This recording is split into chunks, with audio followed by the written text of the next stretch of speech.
two of them.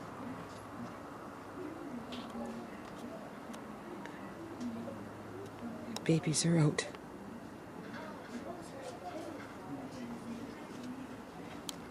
I know, just two babies. I found out two. Yeah, well, we saw one earlier, and then... No, the other one was in the fence, the other one was in the hole. The babies are out. So far, we just see two of them. Yeah, we saw another one. Oh. He's saying hi.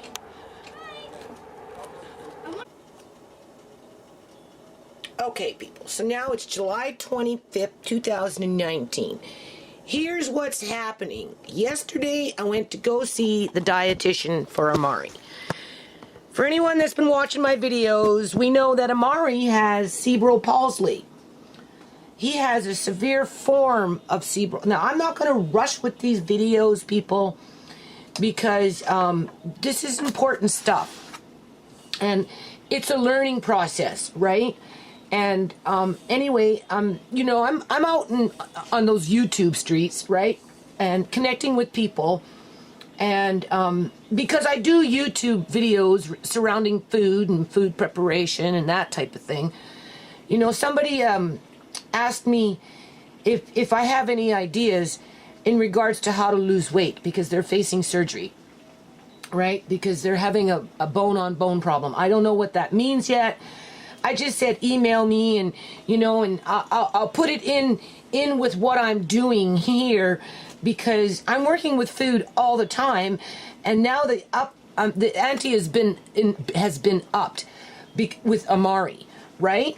You know, you follow the path sometimes that God sends you to, right? I don't know how to say it other than that. Right? I you know, it's either you try and do something or you do nothing. I'm trying to do something. So I'm going to be working on two aspects, and then there's going to be the middle part. And I'm just going to keep building on it, people. Right? Because, you know, food is a necessity. Food is the representation of life.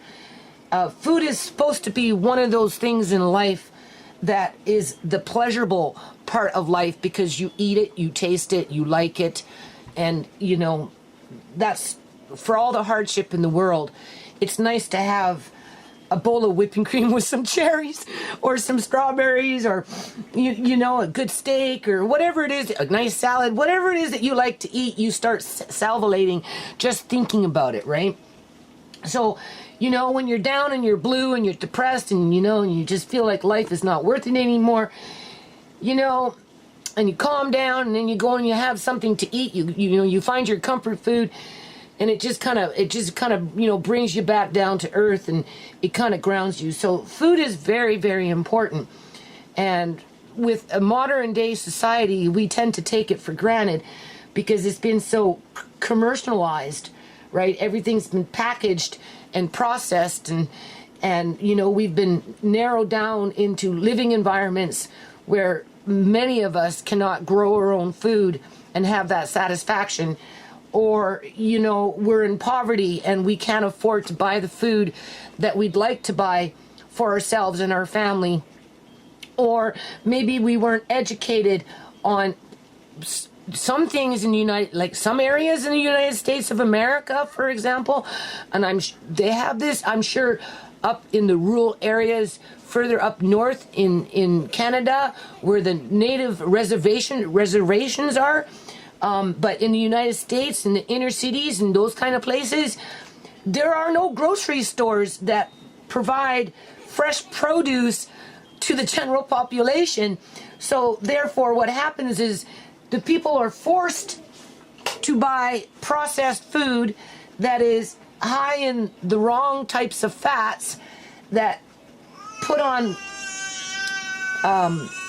weight for individuals, that after a while, what happens is you're dealing with, not only are you dealing with body type, but you're dealing with training the body to adapt to what is being put inside of it. So, In other words, if you're living in an area, in an inner city area, where the government is not providing access to the general population fresh foods, where it's economical and convenient for the, you know, the people that live in that area, and their like only option for food choices are like local convenience stores that sell chips and that kind of stuff. I mean, there's other things they sell, right?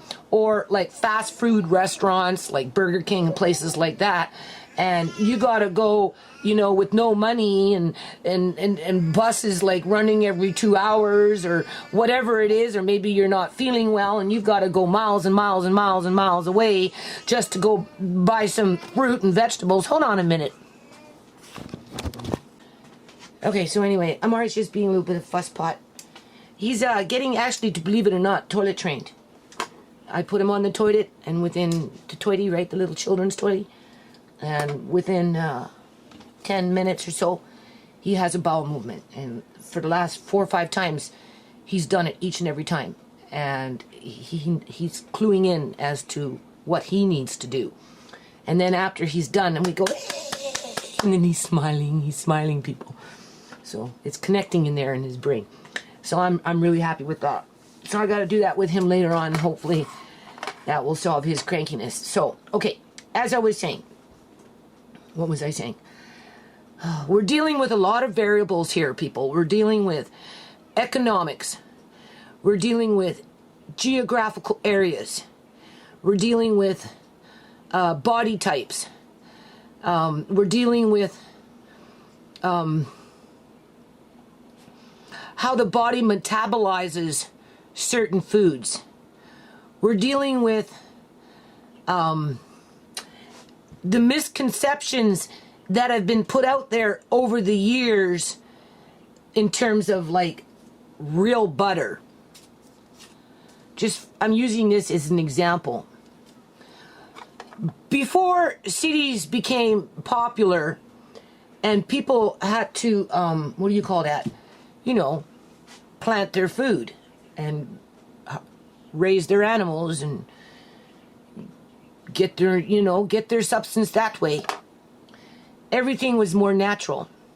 That's why a lot of the older people live longer than us younger people, because as they were growing, they weren't inundated with a lot of processed food, preservatives, and all that other stuff. They ate foods that the body could digest. Now, it's really hard when he's fussing, because when he's fussing, it's like taking your fingers on a chalkboard and going. So anyway, I'm jumping now. I'm jumping between Amari, who, after speaking with the dietitian, needs more fat in his diet. And now I'm also bringing in the other spectrum. So we've got the one spectrum where, and I'm not just going to say children, but people, right? But in this case, it's Amari, who needs more fat in his diet because, and I did not know this, people, because of his cerebral palsy, even though it doesn't look like he's moving very much, or he's not walking, or he's not standing, or he's not crawling, or he's not running, you know, he's not doing those things. So when you look at it from that, like that, right? And you say, oh my God, the child's not moving. You think in your mind, on the surface, that he's not really burning off any energy, that he's not using a lot of energy. But after speaking with the dietitian yesterday, it's actually the opposite. He's burning off more energy just trying to use what he can use. And the reason that is because he has to work twice as hard to move the arm that's stiff or whatever it is that he's doing. Everything is twice as hard for him. So therefore, he needs more, I don't know if it's called calories. You see, I'm not a dietitian. Again, I don't necessarily know these things. The dietitian wasn't concerned about the so-called calories as she was concerned about the fats. He needs more fat in his diet. So what she's told me to do in order to help bring up his weight, right, where it fits that standard on, these doctors, how they have a standard of this is where the child should be on the graph, with a standard based on a general population consensus. Because I told this dietitian yesterday that for Amari's mother, her body weight when she was younger was very lightweight. She was like a feather, people. She was plump. She was a plump little baby. When ShaMay was born, she was 8'4". Brooks was 8'7". Marcane was 9 pounds. Tisha was like 6'7" or something like that. But Tisha is solid as a rock. So what I'm trying to say is by the time Tisha was 2 years old, I couldn't pick up Tisha because her body, the density of her body was so solid, so heavy, because she inherited that from her dad, who happens to be a kickboxer and can do the splits and, do ninja moves and all this other stuff, right? So, whereas ShaMay, picking up ShaMay was like picking up a feather. Even though she was I wouldn't call her a chubby baby, but she had body fat on her. But it wasn't the kind that was heavy. And I wouldn't even say she was a real chubby baby, but born at 8'4" pounds is a pretty big baby, right? Being born for someone my size. So anyway, what I'm trying to say is I told this to the dietitian that maybe some of Amari's weight issue is directly related to inheriting it from his mother in regards to the body mass, where Tisha, at the same age as ShaMay when they were two different weights, and you could feel them. You could definitely feel the different weight when you picked up the children, because the body itself, the makeup of the body was different. Okay, so that's just a side note for Amari. We went through the things that I make Amari, and in regards to the stuff that I've been doing, like this kind of stuff, this is all good.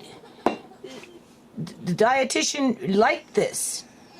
What she wants me to do, right? This is all with the broths and the extra bone marrow and that type of thing, right? What she wants me to do is just add. Did you take is he done his juice now? No, he doesn't want it. Oh, he doesn't want his juice. He's just fussy, people. Anyway,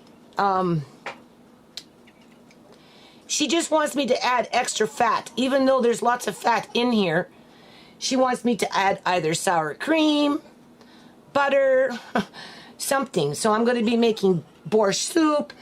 I'm going to be doing split pea soup, that kind of stuff. Hold on, I can't do these videos when he's fussing. Hold on. Okay, I'm not going to rush with these videos, right? I realize people are busy and they want their information on the fly and all this other stuff. But honestly, people, I'm like very depressed here because in a lot of ways my house is imploding from the inside again. It's been a year and a half, well, almost a year and a half since my daughter's been dead. And with all the stress with this, permanent guardianship, with the father lurking around in the background, and, this gang stalking, and everybody not wanting me to talk about ShaMay because they don't want the truth of what got out and what happened to her and all this other crap. It's all taking its toll on my family, right? And then having to cope with Amari and his needs. And, you find out that everything that you're doing is right, but you're just not doing enough of it. So in other words, the dietitian was saying that what I'm doing is a wonderful thing. And that one woman actually said, and we're going to talk about this too, that I should be thinking about starting up a company, a business. And I said, well, it's funny that, you should say that because, we might be getting a little donation coming in. And if we do, I'm going to put the birdie in the board director's ear and see if I can skim off $100,000 so that maybe that could be a startup to start doing stuff like this for families that could benefit, because it is a real struggle when you're dealing with disabled children. And you're doing what you think is right. You have to remember, people. Tisha and I, we were asking for over a year for a dietitian. So we got one now, right? And again, I was doing basically everything right and then some. What I wasn't doing, though, is I wasn't giving him enough fats. Because one, I didn't realize that he was burning off more energy than a normal child would in terms of moving the body, that is. And two, what do you call it? My mind was, again, digestible foods that were easy to digest so that it would go through his system, which she wants me to stay on track with. She just wants me to add the extra fat into almost, 3 meals at least a day, whether it's butter, sour, I said, well, how much butter do you want me to add to his meal? A tablespoon. I said, a tablespoon? She goes, yeah, a tablespoon. I'm like, okay, well, that's easy, because I use butter anyway, because the body digests butter better than it does with margarine. However, if you're living someplace where all they're selling is margarine and overpricing butter, people who are struggling with weight are forced to buy the margarine because they can't, one, afford the butter, because it's just 5 sticks of butter in a local convenient area where there's no supermarket to be found.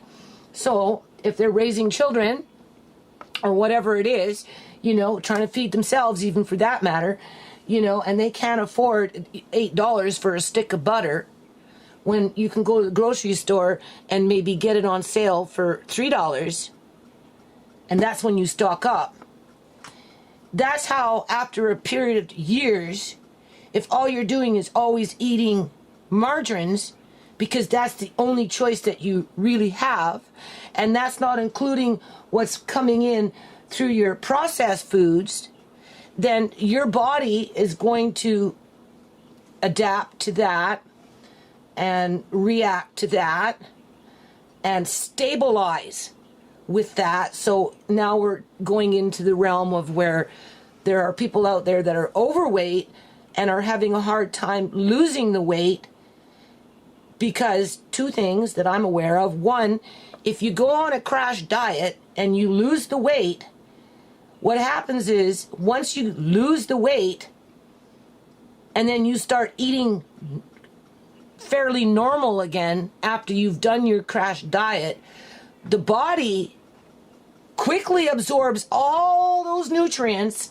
And if you're still working with that so-called margarine, I'll just use that as an example, it's going to pack on the pounds, and it's going to add on extra pounds, because the body knows for itself, not the mind, but the body knows for itself that it's just a matter of time before it's going to be starved again in terms of that crash diet. So it's preparing for it, and that's why when people go on these diets, they go on crash diets, and then they lose weight, and then they get a little relaxed with it, and they enjoy life as God intended us to do, right? But they find that for some reason they're quickly gaining that weight back very, very quickly, and it surpassed the weight that they were at before they did the crash diet. Like, this is common knowledge, people, right? It's because the body is preparing itself in a primal sense, way deep in the pituitary gland, some place that you can't even know about, right? For that next going into survival mode. And that's why it puts on the extra weight, because it's preparing to be starved again, right? And so people get onto that trap, and then what happens as they age, right? The weight goes up, weight goes down, the weight goes up higher, the weight goes down, the weight goes up higher, to the point where they get to a certain age where the body metabolism itself, is different than what you were in your 20s. If you're now going into 40, 50, and 60, you're not burning off as much energy.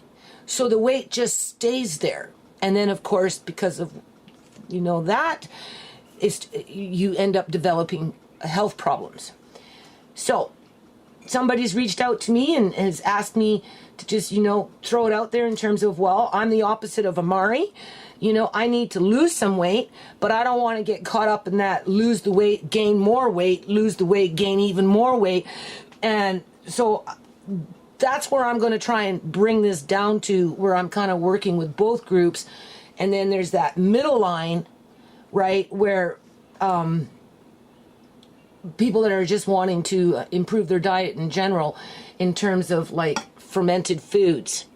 Okay, so for the ones that are looking to lose weight, I highly recommend, if you haven't done it already, is one, Google fermented foods, do a little bit of reading, look up on some YouTube videos, because there's lots of them there, and experiment. The classic is the cucumber. But again, if you're in a area in an inner city where you can't find cucumbers to buy even enough to make a jar, there's a problem. Now, that's a political problem, and if we ever come across an area like that through our YouTube streets, maybe we could do a little petition and petition the city council for that local district, I don't care where it is, to get some proper food stores in there, because I know that is an issue for some areas in the United States of America. I know it's an issue for Native Canadians, like the Aboriginal people up in Yukon area and the Yukon and places like Inuit and places like that. They don't necessarily get access to fresh food.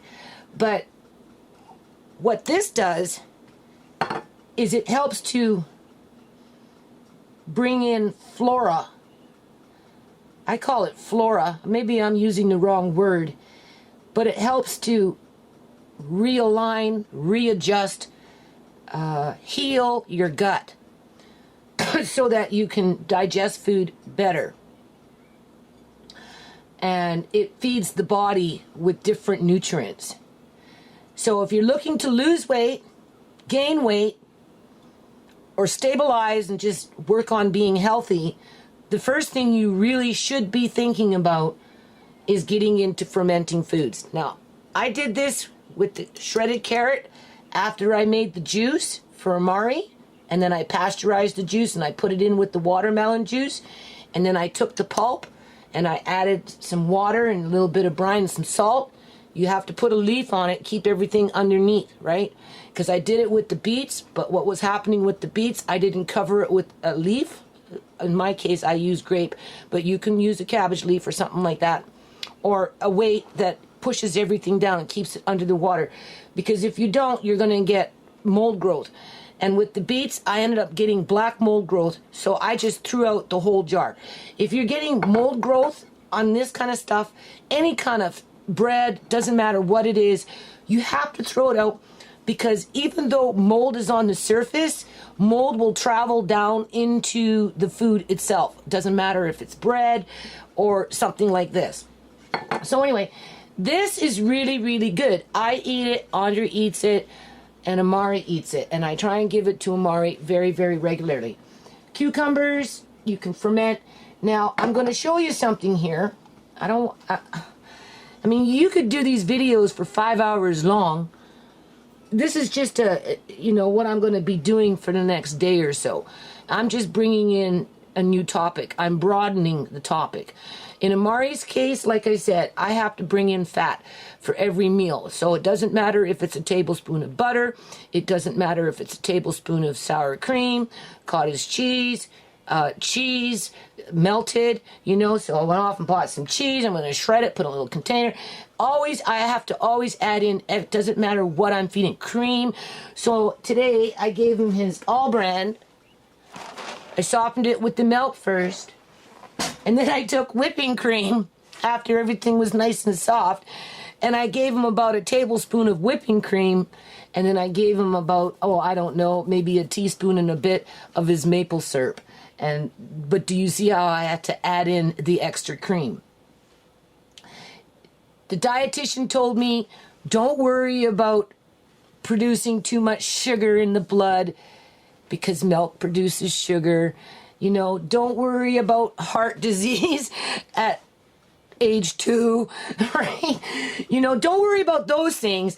What we need to do is just put a little extra fat on his body, because at some point in the future, he's looking for at surgery for his hips, because what's happening is he doesn't stand, he doesn't walk, and because he doesn't stand and that pressure with the hip into the hip joint isn't being pushed down like that, his hip is coming out, right? So it sounds like he's going for surgery. So they want him with a little bit more weight. He's under his percentile. But he's getting stronger, people. Like, he's moving around. You know, he's like getting quick at it. So he's healthy. He just doesn't have the body weight that he needs. So doesn't matter if you're trying to lose weight or gain weight. You need to start bringing some form of fermented food into your diet, okay? And it's very easy to do. It's done by trial and error, if you haven't started already. And so I'm going to show you what I'm going to do today, because I'm gonna. Here's what's going on with my family, people, and I'm not going to dwell on it. That's why I'm going to focus on the positive. Okay, this is the positive, right? My family is imploding from the inside because of this fucking harassment that's been going on with the father of Amari, in terms of his irresponsible behavior, in terms of lurking with his sister, protecting his actions as his mother is enabling it, and they don't like the fact that I talk about it because it relates directly to my dead daughter, ShaMay Chorney. So, besides that point, I've got about 200 books, 200 cookbooks that I gave to ShaMay. Tisha doesn't want them. Marcaine doesn't want them. And as for those 200 books, I already have them upstairs in terms of my own set. So, even if I give them all away, people, when I die, my kids are still going to get them because they're upstairs too, right? Those were my Value Village days when I used to buy books at 69 cents a book. 99 cents a book, 30% off. I'd come home with a big bag of books like this for 20 bucks. So, you know, and ShaMay was talking about maybe moving out on her own. So I asked her if she'd take them, right? If she'd want them. And she said yes. Because I told her, when I die, don't you throw these books up out here, like upstairs. You know, who's going to take them, right? Not everybody likes to read. And she said, oh, I'll take those ones. And I said, that's fine, but if she would have moved out, she would have taken some of the books downstairs. Anyway, I'm giving those books away. I've already given one away to one lady in the United States, and I'm now 2. I've given away 2 books to 2 ladies in the United. I'm pretty sure they live in the United States. So I'm going to go downstairs later, and I'm going to grab up a couple of these books. I'm going to show you what they are. And one lady is picking the one that she wants. She'll let me know. And if the other lady, she can pick the one out of the batch that she thinks she'd like to have. And this is in memory of ShaMay, Justice for ShaMay. This is what this is, okay? These are people who are aware of ShaMay's story, right? And they're sitting someplace far, far away, feeling completely helpless as to what happened to ShaMay. Just as like we're sitting here in the here and now, completely helpless as to what happened to ShaMay. But at the end of the day, you know, what's in the dark is going to come out in the light. And these books are going to travel across the continent. So that's what's going to happen there. So, he's still fussing.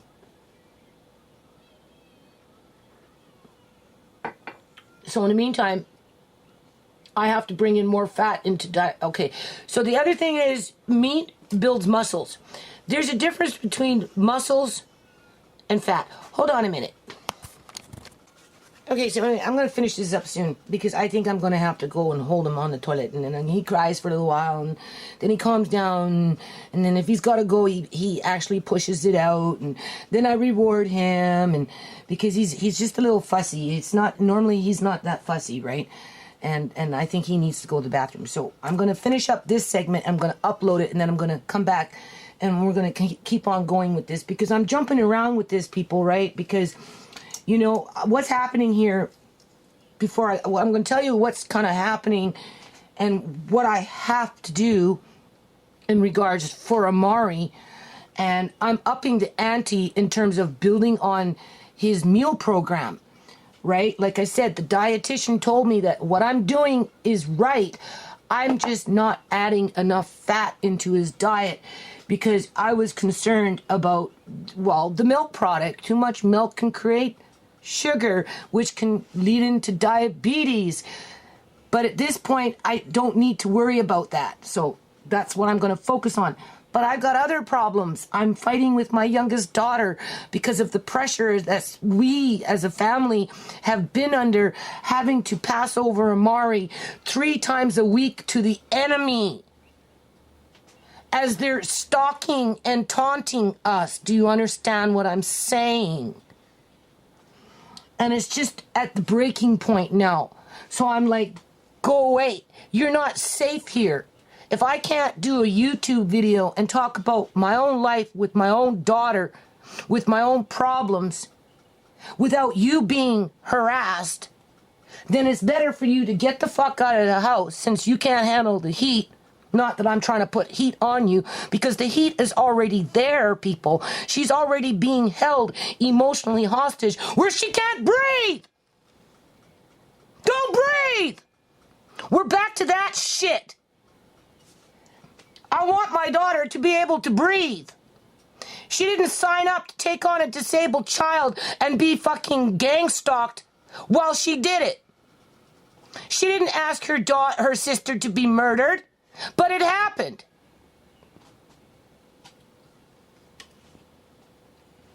It ain't over yet, people. Even after I die, it won't be over. What's in the dark will come out in the light. So in the meantime, I'm pretty much now left doing everything basically by myself. As I'm pushing 60 years old with my own health problems. But I can't put that kind of pressure on my daughter at 21 years old as she's being stalked, even though she doesn't want to admit it, but it is. That's what's happening. So I'm like, fuck the yard right now. This is more important. This is what I'm trying to say. What I'm going to do for the next 3 or 4 days, 5 days, or all summer, or whatever the hell it is that I'm going to do when it's related to food, and everything else falls apart around me in terms of the yard and all that other crap, because I don't have enough help in the house with this stuff, right? Because my youngest daughter has moved on, because she can't handle whatever it is that she can't fucking handle. Because I'm sure in the hell not going to be bullied in my own house. I can tell you that right now, people. I already talked to my son about this. I said, and I even said this to Tisha, I will look after Amari for as long as I can. When I feel that I can no longer pick him up, do the things that need to be done, I will let you know, and we will cross that bridge when we get to it. We haven't gotten there yet, people. So in the meantime, I'm working on a meal program. And just as I'm making a meal program to help him put on weight, I'm also going to work on a meal program to help people to lose weight or to balance out their weight and build up their immune systems. Because I'm here anyway. I'm doing it anyway. I'm annoyed. I'm trying to stay positive. That's what it is, people. That's what mothers do, no matter what. No matter how much we get blamed for things or whatever the frick is going on, we have to find something to latch ourselves onto so that we can stay focused, so that our families can survive. So, I'm going to end it on this. I'm gonna come back. I don't know. I wish I had, I wish I was more professional about this stuff, but I'm not. So what I'm gonna show you is this is what I'm gonna do between the rest of the day and probably tomorrow. I'm gonna pull out my pressure canner, my jars, and then of course if Tisha comes in and be like, oh, I can't move. Well, yeah, you can't fucking, well, I think we should use up what we have first. Yeah, well, I think you should just button your lip. Right? Easy for you to say. Right? So anyway, I took a turkey out of the freezer a few days ago. And it went really well, you can see. Just down to bones now. I've been simmering this for like 3 days, 2 days, 2.5 days. It's really good. I added just extra carrot in there. Lots and lots of carrot. You're going to see what I'm going to do with this carrot. So today now I'm going to strain this, and this is very, very tasty. It's just whatever was in the pot roasting pan with the turkey. And then I just threw in carrots yesterday. Right? A whole bunch of them. You can see there's quite a few. I'm going to strain that, and that's going to be my broth. Because there's that fat, remember? Bone broth with extra fat. And because meat builds muscle, people, and that's what we want for Amari, is muscle, right? I went off and I bought, you can see, ground turkey, 2 of them, so I'm going to fry them. This is what I'm going to do today. You can see I got chicken liver, bought that yesterday, so I'm going to fry those. I'm going to fry them separate, right, 2 things. And then I'm going to fry up this. This is something that I got half price, discounted. So what I'm going to do is I'm going to fry up these things today. And then what I'm going to end up doing is I'm going to can them in this broth to help Amari put on weight. Okay, so that's the goal for today. And because my household income is dropping, I have to be frugal, right? Because even though I don't open this jar, this type of food every day, doesn't mean that I don't use it once a week or once every 2 weeks. I like a selection. In terms of fermenting, I'm going to put these today into the jars because you can see one jar is already empty. Right? This one is just the brine. I showed you that this one here, and now that my son had a taste of it, he's addicted to it. He wants more. So that's my son's jar now. At first he wouldn't take it, but I gave him some turkey the other day for turkey sandwiches, and I said, here, you want to have a little pickle? And I said, come on, it's good for you. Taste it. And then he took like 5 of them. So that's okay. So as you can see, they're nice down here. Now what I want to point out is this here, if you're not familiar with it, this is a yeast. This is not mold. Do not be afraid of it. If it had green, black, reds, yellows, getting all fuzzy and stuff, then no, you don't want it. But this it looks like a cream, right? There's a name for it. I don't know how to pronounce it. But anyway, this is a yeast, right? So you skim that off.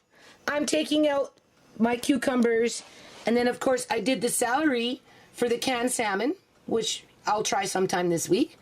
And then what I do is I take these and I put them back in these jars, right?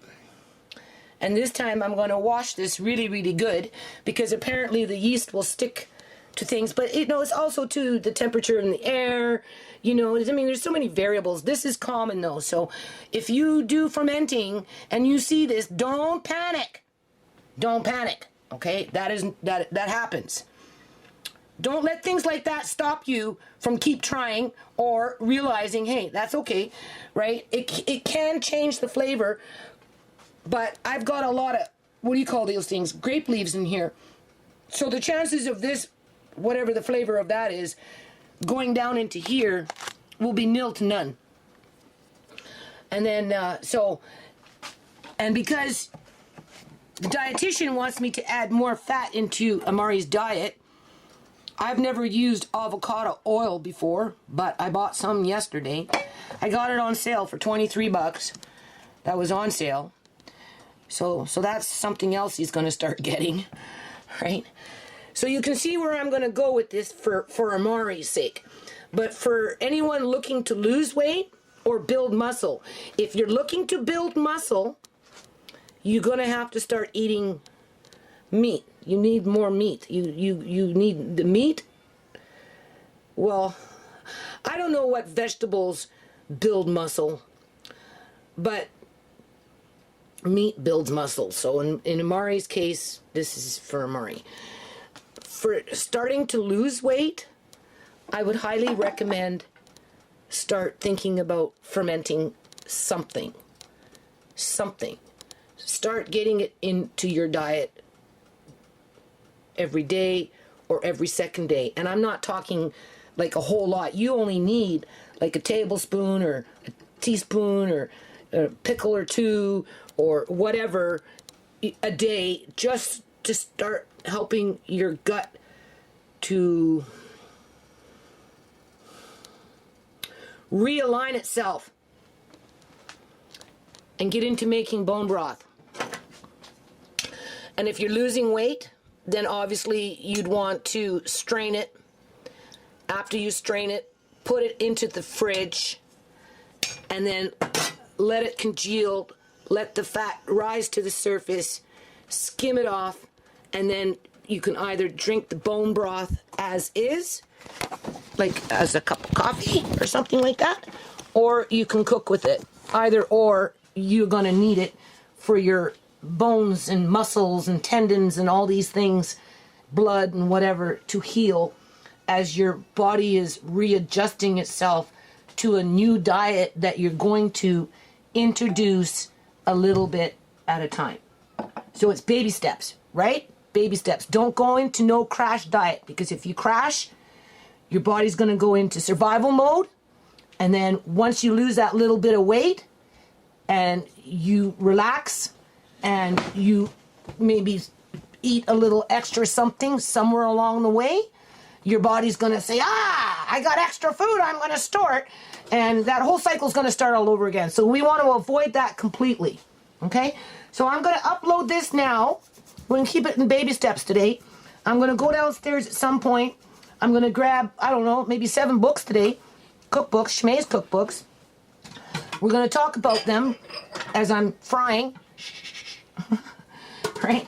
And then the people that I'm in contact with can email me and let me know which ones they'd like, or which one I think they should have, depending on, you know, what the books are. I'm not sure yet. And then we're going to get those off in the mail in the next, within the next 4 or 5 days. And, because ShaMay would want that, people. You know, that's ShaMay's way of saying thank you for caring, and thank you for listening, and thank you for paying attention, and thank you for you know, for being a part of the solution, because there are a lot of young people out there that are in jeopardy of what happened to ShaMay.